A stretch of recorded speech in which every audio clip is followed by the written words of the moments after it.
નમસ્કાર વિદ્યાર્થી મિત્રો, સ્વાગત છે તમારું YouTube channel live for education પર.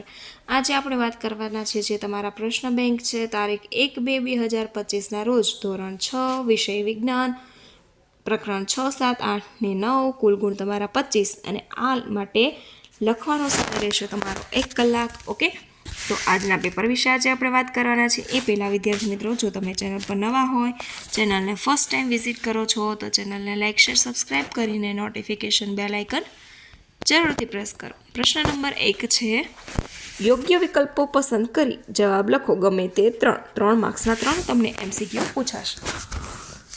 તમારે પુસ્તકની ચોક્કસ લંબાઈ માપવી છે તો તમે નીચેના પૈકી કયા માપન પદ્ધતિનો ઉપયોગ કરશો? પુસ્તકની ચોક્કસ લંબાઈ માપવી હોય તો તમે આંગળી વડે, વેત વડે કે પછી દોરી વડે માપશો? તો કે ના, આપણે માપવાનું શેનાથી થશે? તો કે માપપટ્ટી વડે. ભરત ઇલેક્ટ્રિશિયન છે તો તેને નીચેનામાંથી કઈ કાળજી રાખવી પડશે? તો કે ભરત છે ઇલેક્ટ્રિશિયન છે તો ભીના હાથે વડે સ્વિચ પકડશે, મેઇન સ્વિચ ચાલુ રાખી રિપેરિંગ કાર્ય કરશે, વિદ્યુત ઉપકરણોના રિપેરિંગ કાર્ય દરમિયાન પ્લાસ્ટિક કે રબરના આવરણ ચડાવેલ સાધનો વાપરશે, ખુલ્લા પગે વિદ્યુત ઉપકરણો સાથે કાર્ય કરશે. તો નીચેના પૈકી કઈ બાબતની કાળજી રાખશે? તો કે આપેલ તમામ. ઓકે, હવે 3 નંબર, આકાશે સૂર્યગ્રહણ જોવું હોય તો નીચેનામાંથી કયું સાધન ઉપયોગી થાય? તો અહીંયા આવશે પેરિસ્કોપ કે પછી પિનહોલ કેમેરા, બિલોરી કાચ કે કેલિડોસ્કોપ? તો અહીંયા જવાબ આવશે તમારો કેલિડોસ્કોપ. સુરેશ એ દિવાલ પર પ્રકાશનો ચાંદો પાડવો છે તો તેને નીચેનામાંથી કઈ વસ્તુની જરૂર પડશે? ઘડિયાળ અને પડદો, ટોર્ચ અને અરીસો, અરીસો અને પડદો કે અરીસો અને ઘડિયાળ? તો અહીંયા આવશે અરીસો અને ઘડિયાળ. વિજયનો મિત્ર વીજ તાર સાથે ચોંટી જાય છે તો વિજય એના મિત્રને બચાવવા નીચેનામાંથી કયું પ્રવૃત્તિ વાપરશે? તો કે સૂકી લાકડીથી મિત્રને તારથી છૂટો પાડવાનો પ્રયત્ન કરશે, લોખંડના સળિયા સાથે મિત્રને તારથી છૂટો પાડવાનું કરશે, કે મિત્રને હાથ પકડીને ખેંચવાનો પ્રયત્ન કરશે, કે પછી ભીની લાકડીની મદદથી તારથી છૂટો પાડવાનો પ્રયત્ન કરશે? તો આન્સર આવશે એ. ઓકે, સૂકી લાકડીની મદદથી દૂર થશે. રોહનને વૃક્ષની જાડાઈ માપવી છે તો નીચેના પૈકી શેનો શબ્દ ઉપયોગ થશે? તો કે વૃક્ષની જાડાઈ માપવી છે તો અહીંયા શું કરશે? મેઝર ટેપ, માપન પટ્ટીનો ઉપયોગ કરશે. ઓકે, તો આ બધા શું છે?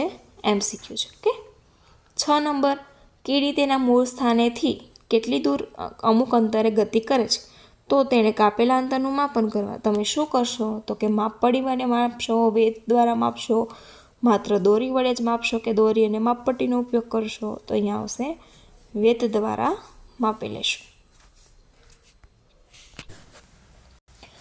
નીચે પ્રશ્ન નંબર 2નો અ જોઈ લઈએ આપણે, જેમાં શું છે? નીચેના યોગ્ય વિકલ્પ પસંદ કરીને જવાબ લખો. કોઈ પણ 3 માર્ક્સનો તમારા ક્વેશ્ચન રહેશે. નીચે આપેલ વસ્તુમાંથી કઈ વસ્તુ ગતિશીલ વસ્તુ છે? તો ગતિશીલ વસ્તુ કઈ કહેવાશે અહીંયા? તો કે ટેબલ, પંખો, ખુરશી, પુસ્તક, પતંગિયું? તો અહીંયા આવશે પતંગિયું. નીચેનામાંથી પંખાના પાંખિયાની ગતિ કઈ છે? તો અહીંયા આવશે વર્તુળાકાર. કયા જળચર પ્રાણીનું શરીર બોટ જેવું આકારનું નથી? તો અહીંયા શું આવશે? બોટ જેવા આકારનું નથી તો કે ઓક્ટોપસ. ઓકે, સેમ અહીંયા પણ તમને ક્વેશ્ચન 9 MCQ આપેલા છે. 9માંથી કોઈ પણ તમારે કેટલા? તો કે 3 લખવાના છે. હવે પ્રશ્ન 2નો બ જોઈએ, એમાં પણ MCQ જ આપેલા છે તો એ જોઈ લઈએ કે નીચે આપેલા ગુણધર્મોમાંથી સજીવોનું ગુણધર્મ જુદા પાડવાના છે. ઓકે, તો તે શ્વસન કરે છે. નીચે આપેલા નિવાસ સ્થાનોમાંથી જલીય નિવાસ સ્થાનોની લાક્ષણિકતા જુદી પાડો. 3 નંબરનો ક્વેશ્ચન, નીચે આપેલા પદાર્થોમાં ગુણધર્મમાં વિદ્યુતના સુવાહક અને અવાહક જુદા પાડવાના છે. ઓકે, હવે પ્રશ્ન નંબર 3 જોઈએ. નીચે આપેલ યોગ્ય વિકલ્પ પસંદ કરી ગમે તે 3 લખવાના છે. અહીંયા MCQ આપેલા છે. ઓકે, તો વિદ્યાર્થી મિત્રો મોસ્ટલી તમને MCQ બેઝડ ક્વેશ્ચન જ છે. હવે પ્રશ્ન નંબર 3 બ, નીચે આપેલા પ્રશ્નોના જવાબ ગમે તે લખવાના છે. 1. 3 માર્ક્સનો તમારો એક ક્વેશ્ચન રહેશે. રણની વનસ્પતિમાં બાષ્પોત્સર્જનનો દર ઓછો છે તે નક્કી કરવા તમે શું કરશો? તો કે રણની વનસ્પતિમાં બાષ્પોત્સર્જનનો દર ઓછો છે કારણ કે તેમાં પાણીની જરૂર પડતી નથી. એવા વૃક્ષ કાંટાળી વનસ્પતિ કે જે અહીંયા સૂર્યકિરણોથી સીધા ખોરાક બનાવે છે. તો કાંટાવાળી વનસ્પતિમાં બાષ્પોત્સર્જનનો દર કેવો હોય છે? ઓછો હોય છે. ઓકે. વાકી ચૂકી રેખાની લંબાઈ માપવા તમે શું કરશો? તો કે વાકી ચૂકી રેખાની લંબાઈ માપવા માટે આપણે માપન પટ્ટીમાં તો કે મેજર ટેપનો ઉપયોગ કરી શકીએ. હવે આગળ જોઈએ તો બીજો ક્વેશ્ચન શું છે? તો કે પ્રકાશ સીધી રેખામાં ગતિ કરે છે તે જાણવા તમે કઈ પ્રવૃત્તિ કરશો? તો એમાં શું આવશે એ લખવાનું છે. ઓકે. નીચેનાથી પારભાષક પદાર્થ કયો છે? તો અહીંયા શું આવશે? દૂધિયો કાચ. ઓકે.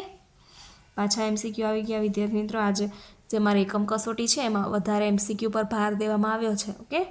વધારે MCQ પૂછાયેલા છે. સાચા MCQ તમારે લખવાના રહેશે. ઓકે.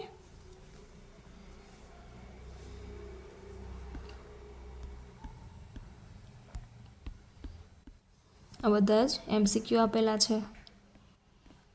હવે પ્રશ્ન નંબર 4, એમાં પણ સેમ 3 માર્ક્સના પહેલાં 3 ક્વેશ્ચન પૂછે છે. કોઈ પણ એક લખવાનો છે. માછલીના જલીય અનુકલનો વર્ણવવાના છે. પડછાયો કેવી રીતે પડે છે તે સમજાવવાનો છે. અને ગતિના પ્રકાર જણાવી એક ઉદાહરણ આપવાનું છે.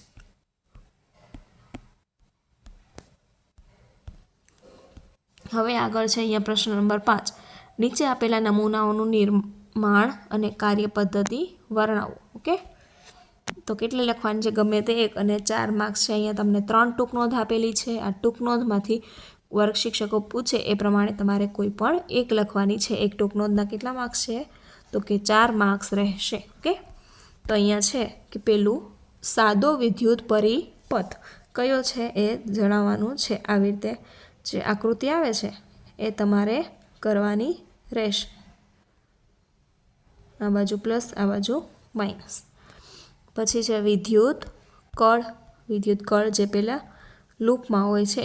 Pinhole camera. ટોટલ 3 છે જેની કાર્ય પદ્ધતિ અને નિર્માણ તમારે જણાવવાનું રહેશે. તો વિદ્યાર્થી મિત્રો, આ હતું તમારા ધોરણ 6ના વિજ્ઞાન પેપર પ્રશ્નપત્ર વિશે વાત છે. જે તમારા ક્વેશ્ચન બેંક સોલ્યુશન છે એમના વિશે જે આપણે જોયું છે. તો આવી રીતે બધા જ ક્વેશ્ચન પેપર જોવા માટે મારી ચેનલ પર બન્યા રહો અને ટેલિગ્રામ ચેનલને પણ જોઈન કરી લો કે જેથી કરીને બધી જ PDF પહેલાં તમને સરળતાથી જ મળી રહે. વિડીયોને છેલ્લે સુધી જોવા માટે ધન્યવાદ. તમારા મિત્રો સાથે આ વિડીયો જરૂરથી શેર કરો.